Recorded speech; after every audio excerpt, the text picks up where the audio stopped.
Okay, today I'm gonna show you how to make the best My Movie intro. Wait, no, not My Movie intro. But I'm gonna show you how to make the best movie in My Movie. Okay? First, you gotta think of an idea because I'm gonna create it for you. Okay, next, you have to make an intro. A lot of people make an intro to get people's interest in liking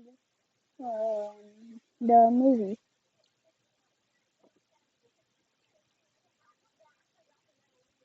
I don't know what happened over here, but next you gotta make the movie, of course.